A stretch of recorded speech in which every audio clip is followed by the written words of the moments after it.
कुरान करीम की फजीलत। लुबनान का सबसे मालदार आदमी इम्पल उल-बुस्तानी था।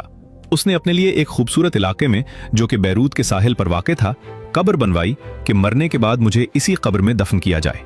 उसके पास अपना ज़ाती जहाज़ था और जब धमाका हुआ तो वो जहाज़ समेत समंदर में डूब गया।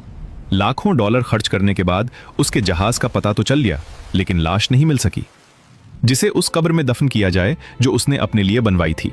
बर्तानिया का एक बहुत ज्यादा मालदार आदमी एक यहूदी रोब टेशलर था। वो इतना दौलतमंद था कि कभी कभी हुकूमत उससे कर्ज लेती थी।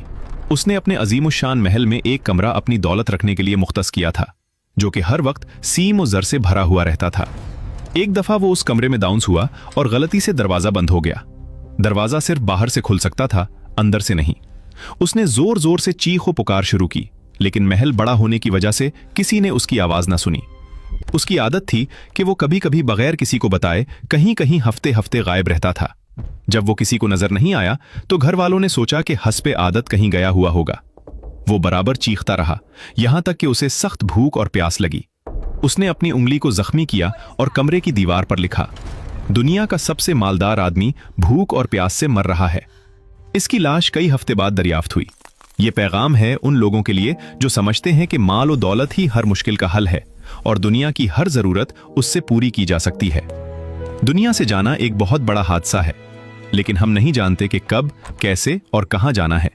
इंसान सफर पर जाता है और फिर वापस आता है, घर से बाहर जाता है और फिर लौटता है, लेकिन जब दम निकल जाए तो फिर कोई लौटता नहीं है।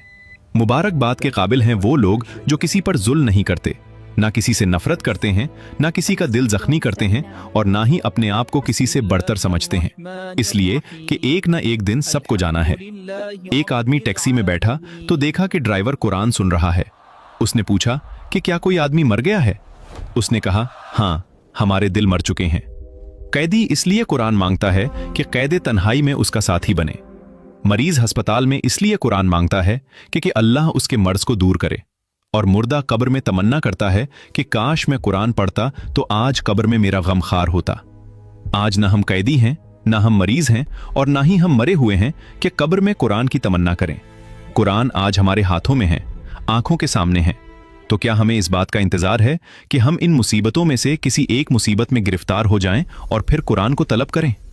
ऐ अल्लाह, हमारे कुरान को हमारे दिलों की बहार, सीनों का नूर, उयूब की पर्दापोशी, नुफूस का मददगार, कब्र का साथी और रोजे महशर में सिफारिशी बना दे और हमें कुरान पाक के हुकूक अदा करने की तौफीक अता फरमा दे। हमारे रब, हमें कुरान पर ईमान लाने, पढ़ने, उसे ज़बानी सीखने, समझने, अमल करने और दूसरों तक पहुंचाने की तौफीक अता फरमा। मैं अपने तमाम देखने वालों से यह गुजारिश करता हूं कि कुरान की कदर कीजिए। कुरान को अपने घर की ऊपर वाली अलमारी में रखने की बजाय, कपड़े में लपेट कर रखने की बजाय, अपनी जिंदगी में उसे निकाल कर रोज का 1-2 सफ़ा जरूर पढ़ें, ताकि क़यामत वाले दिन कुरान हमारी शफाअत का बाइस बन सके।